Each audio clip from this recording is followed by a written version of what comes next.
Welcome back to Chat English, where we learn the real conversations you use every day. Look at this text message on your screen right now. Hey, how was your weekend? Why does this simple, friendly question make us completely freeze? You are staring at your phone, your heart is beating fast, and you want to say, I went to a crazy concert and lost my voice, but translating all those past verbs feels too hard. So you just type, it was good, you? And you feel totally awkward and disappointed in yourself. I remember when I first moved into a shared apartment in London. I had studied English for years, but on Monday morning when my roommate asked about my weekend, my mind went completely blank, and I just said fine because I was so terrified of mixing up my past tense verbs. By the end of this episode, you will have the exact copy-paste phrases to tell your weekend story perfectly in the past tense, whether your weekend was totally wild and chaotic or completely lazy and quiet. This is such an important topic because we face this question every single Monday. Whether you are at work, at university, or just texting a friend, someone is going to ask you how your weekend was. Exactly. And when you just say, it was good, you are missing a huge opportunity to connect with someone. Telling a small story is how you build friendships. But we avoid telling stories because the past tense feels like a trap. We get so worried about grammar rules that we choose to say nothing at all. Let us prove how common this is with a quick quiz. We call this our best reply quiz. Imagine your friend texts you right now and asks, how was your weekend? Which of these three replies sounds the most natural to you? Option A, it was good. I am going to the park and I'm seeing a movie. Option B, it was great. I go to the park and I see a movie. Or option C, it was awesome. I went to the park and saw a movie. Think about it for a second. Which one would a native speaker actually text back? If you chose option C, you are completely right. But let's talk about why the other two are mistakes we see all the time in text messages. Option A uses the present continuous tense, I am going to the park. That means you were doing it right now, in this exact second. But the weekend is over, it's finished. So that creates a lot of confusion for the person reading your text. Right, and option B uses the simple present tense, I go to the park. We use that for routines, like I go to the park every day, but you're trying to talk about one specific event that happened in the past. So option C is the winner because it uses the past simple tense. I went to the park and saw a movie. It's clear, it's natural, and it gives your friends something to reply to. They can say, oh, what movie did you see? That's the secret to good conversations. You have to give details. So today, Dave and I are going to tell you exactly what we did this past weekend. We had very different experiences. Very different. My weekend was absolute chaos, and your weekend was the opposite. Yes, mine was wonderfully boring. Listeners, as we tell our stories, I want you to listen closely to the verbs we use. Notice how the words change when we talk about the past. Okay, Jessica, let's start. You can interview me first. I'm ready. So, Dave, I haven't seen you since Friday. Tell me the truth. How was your weekend?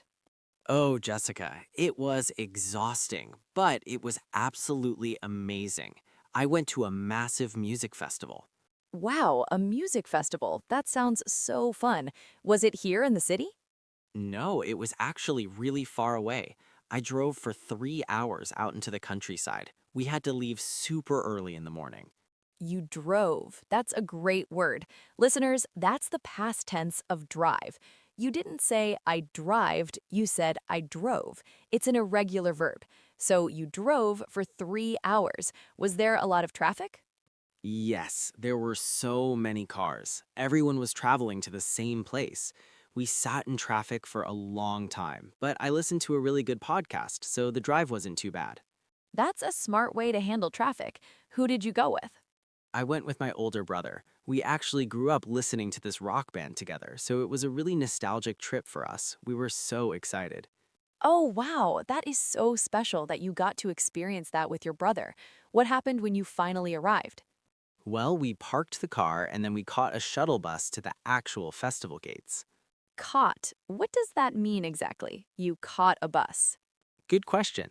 Catch usually means to grab something in the air, like catching a ball. But when we talk about transportation, catching a bus or catching a train just means we got on it to travel. The past tense of catch is caught, so we caught a bus. I love that phrase. It sounds so natural. So you caught the bus and you got inside the festival. Was it crowded? It was totally packed. There were thousands of people everywhere. Packed? Like a full house? Exactly. When a place has so many people that you can barely move, we say it is packed. The festival was packed. We stood in the crowd for hours waiting for the band to start. You stood. That is another great irregular verb. The past tense of stand is stood. You stood in the crowd. Were you tired? My feet were hurting so much, but the energy was incredible. Everyone was smiling and laughing. Did you eat anything good? Usually, festival food is really interesting. I did. I bought a huge burger from a food truck. It was delicious, but it was extremely overpriced. Overpriced? Can you explain that word to our listeners? Yes, overpriced means it costs way too much money. It is more expensive than it should be. For example, a bottle of water usually costs maybe $1, but at the festival, I bought a bottle of water and it cost $8. $8 for water? That is definitely overpriced. You can use that word for anything, right? Like an overpriced coffee at an airport or an overpriced hotel room. Exactly. I paid too much, but I was so thirsty that I didn't care. I just bought it. You bought it, past tense of buy. So you ate your overpriced burger, you drank your expensive water. Did your favorite band finally play? They did. They came on stage right as the sun went down. The music was so loud that I could feel it vibrating in my chest. That is the best feeling at a live concert. Did they play your favorite songs? They played all the classics. I sang so loud that I completely lost my voice. I couldn't speak at all on Sunday morning.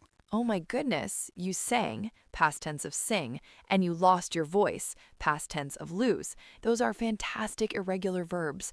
To lose your voice means you yell or sing so much that your throat hurts and no sound comes out. Exactly. I sounded like a frog on Sunday. I just drank hot tea all day, but it was completely worth it. I had the best time. That is such a great story, Dave. You used so many strong past tense verbs. You went, you drove, you stood, you bought, you sang, and you lost your voice. When you tell a story with that kind of detail, it is so much more interesting than just saying, my weekend was good.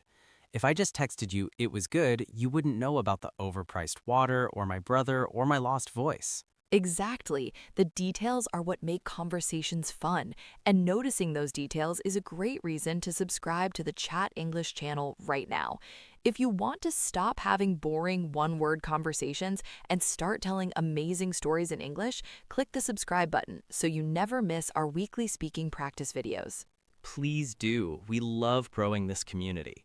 So Jessica, that was my crazy, loud, packed weekend. I want to hear about yours. Did you travel anywhere? Did you go to a loud concert? No, absolutely not. I did the exact opposite of you. I stayed home the entire weekend. I did not leave my apartment once. You stayed home for the whole weekend. Why? Were you feeling sick? No, I wasn't sick. I was just socially exhausted from a really long week at work. I had to talk to so many people all week, so by Friday night, my social battery was at 0. I really needed to catch up on sleep. Catch up on. That is a fantastic phrasal verb. What does it mean to catch up on sleep? To catch up on something means to do something that you haven't had time to do recently. So during the week, I only slept maybe 5 hours a night. I was behind on my sleep. So this weekend, I slept for 10 hours to catch up. I love that. You can catch up on sleep or catch up on emails or catch up on a television show if you missed a few episodes. Exactly. So I stayed home to catch up on sleep. It actually rained all day on Saturday, which was perfect. Rain is the best weather for a lazy weekend. What did you do while it rained? Well, I woke up around 11 in the morning. I stayed in my pajamas, I wrapped myself in a big, soft blanket on the sofa, and I just listened to the rain hitting the window. It was so peaceful. That sounds incredibly relaxing. Listeners, notice Jessica's verbs. She stayed, she wrapped, she listened. Do you hear that little ED sound at the end? Those are regular verbs. They are so satisfying to use. So you relaxed on the sofa. Did you cook a big meal for yourself? No way. Cooking requires too much energy. I wanted zero stress, so I ordered a huge pizza just for myself. You ordered a pizza, past tense of order. What kind of pizza did you get? I ordered a large pepperoni pizza with extra cheese, and the delivery guy arrived in the pouring rain, so I tipped him extra. When I opened the box, it was still steaming hot. Ugh, that is the best feeling. Did you eat it at the dining table? No, I ate it right on the sofa. I didn't even use a plate. I just sat there eating hot pizza, and I watched 3 different movies in a row. 3 movies. You watched 3 movies. Past tense of watch. Were they new movies or old favorites? They were all old romantic comedies, movies I have seen 100 times. I didn't want to think too hard. I just wanted to be entertained and comfortable. I laughed, I rested, and I ate almost the entire pizza. You laughed and you rested. More regular verbs with that ed ending. Your Saturday sounds like absolute perfection. Did you do the same thing on Sunday? Not quite. On Sunday, I woke up feeling very refreshed. Because I rested so much on Saturday, I had a lot of energy, so I cleaned my entire apartment. You cleaned. Wow, a productive Sunday. What exactly did you clean? Everything. I vacuumed the carpets, I washed all the dishes from the week, I folded my laundry and put it all away, I even dusted the bookshelves. Vacuumed, washed, folded, dusted. You are a regular verb machine, Jessica. All of those actions take the ed ending in the past tense. Yes, it is so easy when you recognize the pattern. By Sunday night, my apartment was sparkling clean, my stomach was full of leftover pizza, and my brain was totally calm. I felt so ready for Monday morning. That is a completely different story from mine, but it is just as wonderful. It is so interesting how we both had great weekends, but they were complete opposites. Mine was loud and chaotic and packed with people. Yours was quiet and peaceful and solitary. Yes, both are excellent ways to spend your free time. And more importantly, both experiences make great stories. If someone texts me, "How was your weekend?" I'm not going to just say, "Good." Right, you could text back, "It was so relaxing. I stayed home, ordered a huge pizza, and watched 3 movies." That is a perfect reply. It's friendly, it uses great grammar, and it gives the other person a clear picture of your life. Exactly. Now, Dave, we just used so many past tense verbs in those 2 stories.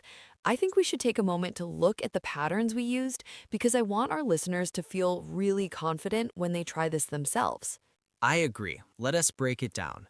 When you're telling a story about the past, imagine you have 2 different text message bubbles on your phone screen. I like that visual. 2 chat bubbles. What's in the first bubble?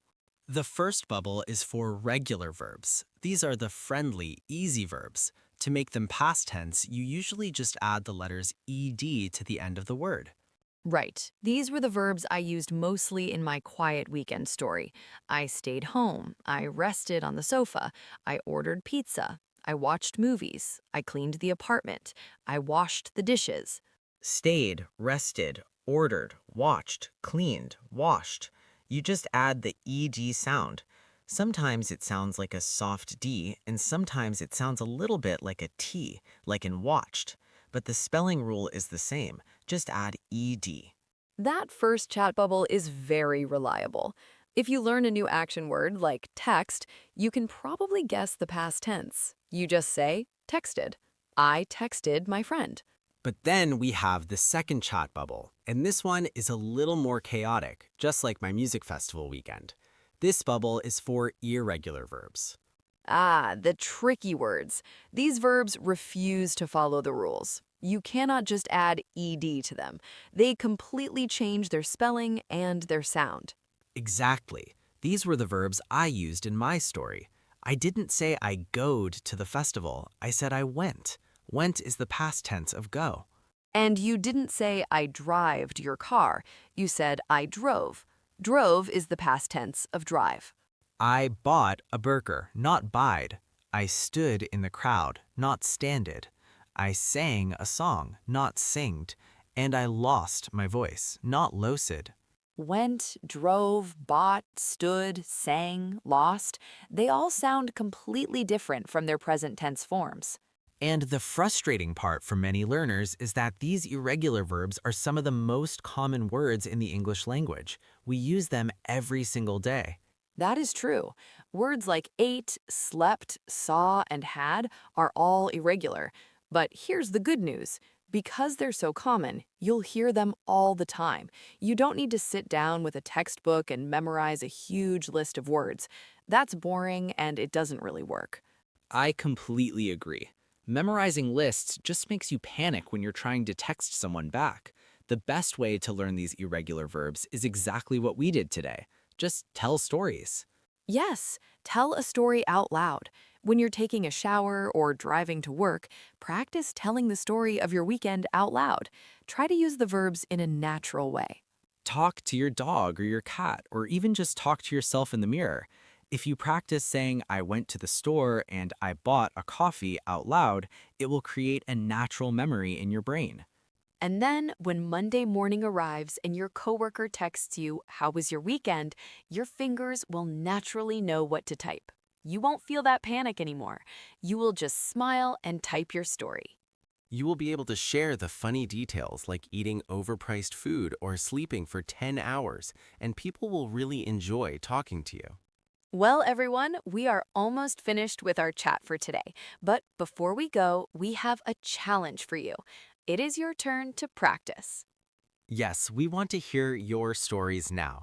In the comments below this video, we want you to answer the famous question, how was your weekend? Tell us the truth. Did you go out and have a crazy time like Dave? Or did you stay in and relax like me? Tell us in the comments and make sure you use the past tense. To make it easy, you can start your comment with this exact phrase, this weekend and then finish the sentence.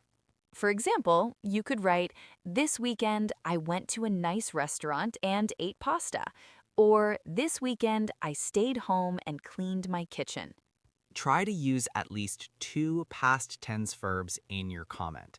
We absolutely love reading your stories. It makes us so happy to see you practicing and using the natural vocabulary we talk about. And remember, if you want some extra help, look at the pinned comment right below this video. We have typed out 3 perfect copy-paste phrases that you can use the next time someone texts you about your weekend. You can just copy them right into your phone. That is so helpful. Please do not forget to click the subscribe button to join the Chat English family. And share this video with a friend who is also learning English. Maybe you can practice texting each other about your weekends. Thank you so much for spending your time with us today. We hope you feel a little more confident, and we hope you have an amazing weekend, whatever you decide to do. Keep practicing, keep telling stories, and we will see you in the next episode. Goodbye, everyone. Bye, guys.